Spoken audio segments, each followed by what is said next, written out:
لله رب العالمين والصلاة والسلام على رسوله الأمين وعلى آله وأصحابه أجمعين أما بعد أعوذ بالله من الشيطان الرجيم بسم الله الرحمن الرحيم واللاتي يأتين الفاحشة من نسائكم فاستشهدوا عليهن 4 منكم فإن شهدوا فأمسكوهن في البيوت حتى يتوفاهن الموت ويجعل الله لهن سبيلا. سورہ نساء کی آیت نمبر 14 آپ کے سامنے پڑھی گئی. اللہ رب العالمین کا ارشاد ہے وَاللَّاتِي يَأْتِينَ الْفَاحِشَةَ مِن نِّسَائِكُمْ. اللہ فرماتے ہیں کہ تم میں سے تمہاری عورتیں اگر کوئی فاحشہ کام کر کر آئیں فَاسْتَشْهِدُوا عَلَيْهِنَّ تو تم میں سے 4 گواہوں کو مقرر کرو. فَإِن شَهِدُوا اگرچہ وہ 4 گواہ گواہی دیں اس کے خلاف فَأَمْسِكُوهُنَّ فِي الْبُيُوتِ تو تم اس عورت کو اپنے گھر میں بند کر رکھو. کب تک؟ حَتَّى يَتَوَفَّاهُنَّ الْمَوْتِ یہاں تک کہ اس کو موت آ جائے. او يَجْعَلَ اللَّهُ لَهُنَّ سَبِيلًا یا اللہ تعالیٰ ان عورتوں کے لیے کسی راستے کو بنا دے. قرآن مجید کی اس آیت میں اللہ رب العالمین نے یہ بات بیان کی کہ اگر تمہاری عورتوں میں سے کوئی عورت کوئی گناہ لے کر آئے یا کوئی فاحشہ کام کر آئے تو اللہ تعالیٰ نے یہ بات بیان کی کہ تم ان عورتوں کو اپنے گھر میں اس وقت تک بند کر رکھو جب تک کہ انہیں موت نہ آئے. یہ اللہ تعالیٰ کا حکم ہے سورہ نساء کی اس آیت میں. لیکن آپ اس بات کو جان لیں یہ حکم منسوخ ہو چکا ہے.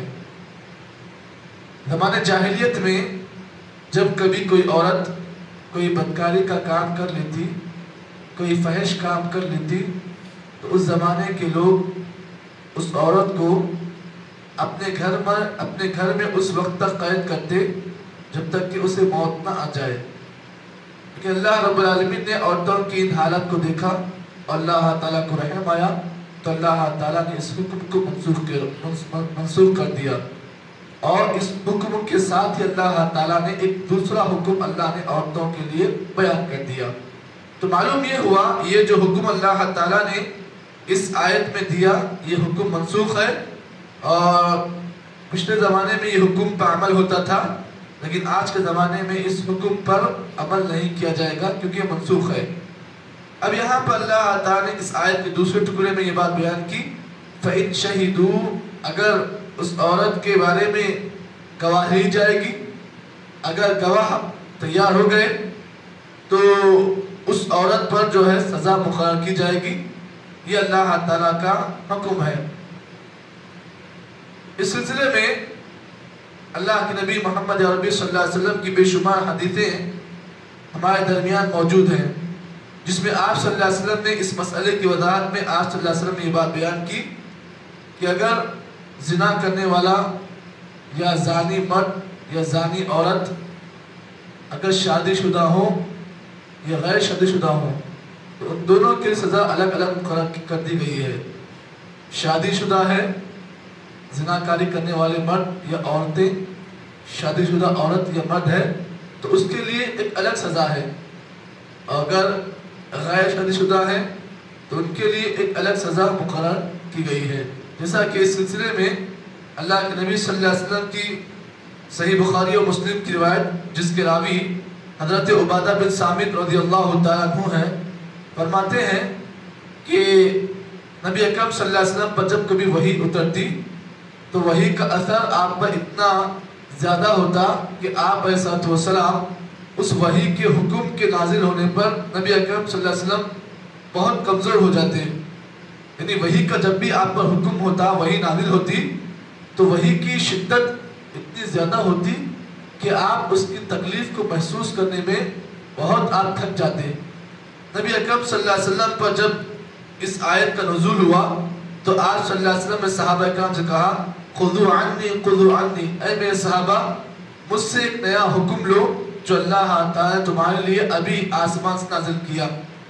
قد جعل اللہ لہن سبیلا، اللہ تعالیٰ نے تمہارے لیے اس حکم میں راستے کو اللہ نے بنایا ہے. راستہ کیا ہے؟ نبی نے فرمایا البکر بالبکر جلد مئت عام وتغریب عام.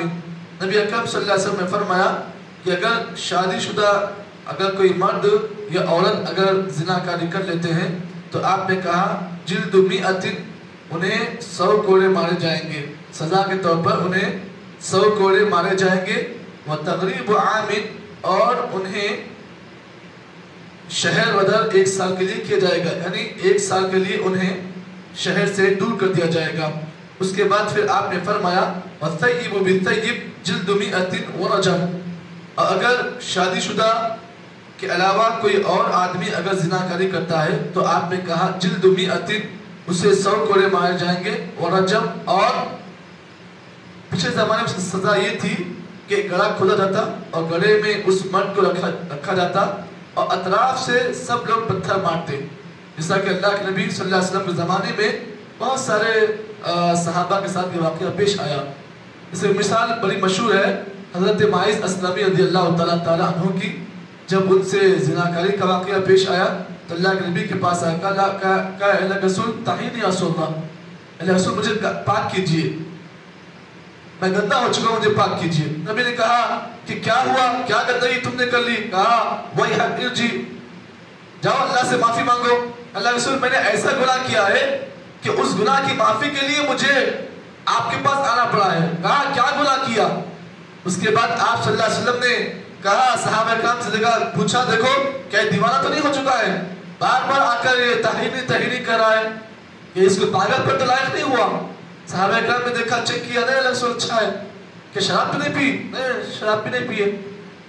پھر کہا کیا گناہ ہوا؟ کہا اللہ رسول میں نے زناکاری کر لی ہے، بدکاری کر لی ہے. نبی اکرم صلی اللہ علیہ وسلم نے کہا صحابہ کو حکم دیا اور گڑھا کھولا گیا، اس کے بعد اس میں ان کو رکھا گیا. اس کے بعد اطراف سے سب نے پتھر مارا اور صحابہ کرام ہر کوئی پتھر مارتے، وہ آدمی اسی میں ہلاک ہو جاتا.